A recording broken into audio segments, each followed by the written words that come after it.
The northern United States benefited from slavery, including financing, manufacturing, and political economy, as well as which states gained the most, and we'll find out why and how they eventually moved away from slavery. Even though most northern states abolished slavery by the early 1800s, their economies were deeply intertwined with and profiting from southern plantation slavery through northern financing of the slave economy, slave ship financing and insurance. Wall Street and New York banks helped finance slave ships, particularly in the transatlantic trade before 1808, when the trade was outlawed, but not slavery itself. Major firms like J.P. Morgan, Aetna, and New York Life insured enslaved people as property. Rhode Island was a major player. Merchants from Newport financed over 1,000 slave voyages, more than any other American colony or state. The Brown family, for whom Brown University is named, were slave traders and financiers. Example, the Bank of America and Citibank are among institutions that evolved from firms involved in slave finance, textile industry, and cotton dependency. Northern textile mills, especially in Massachusetts and Rhode Island, depended on southern cotton grown by enslaved labor. Cities like Lowell, Massachusetts, and Providence, Rhode Island boomed from turning slave-grown cotton into fabric, shipbuilding, insurance, and textile machinery production, all supported and benefited from the cotton economy. By 1860, 75% of American cotton was exported, and much of it went through northern ports like New York and Boston. Tools and goods sold to the South.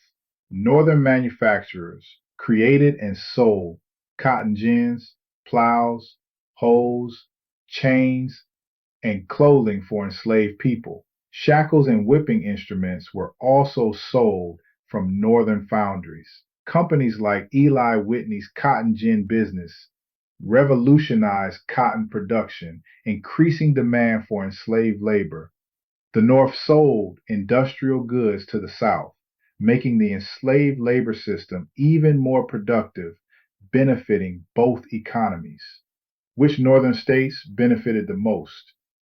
Number one, New York became the financial capital of the country through slave trade financing, cotton exports, insuring enslaved people and ships.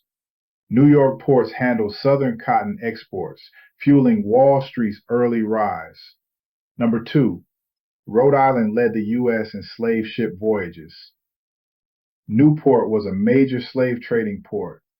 Textile manufacturing depended on slave-grown cotton.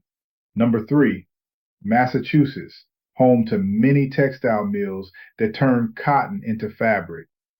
Industrialization in cities like Lowell and Lawrence tied directly to slavery.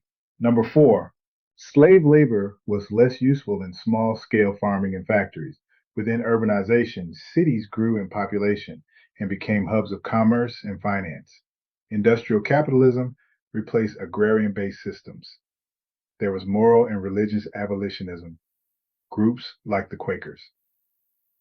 And Black abolitionists like Frederick Douglass pushed for moral opposition to slavery. Abolitionism gained strength in the North, especially among working-class whites and freedmen. Here comes immigration.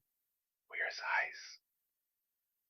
ICE? A wave of Irish and German immigrants provided cheap wage labor, making slavery less necessary for Northern capitalists.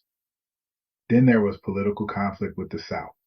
The Southern slave power threatened Northern political and economic control. Many Northerners opposed the expansion of slavery, not on moral grounds, but because it threatened free labor and white economic opportunity in the West.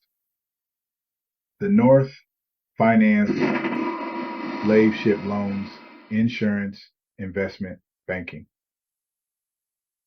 The North manufactured tools, shackles, and textiles sold to slave states. The North shipped and traded cotton exports through northern ports. Universities, overcrowd wealth, and endowments rooted in slave commerce.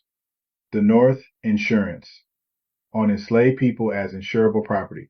While slavery was geographically concentrated in the South, its economic power was national.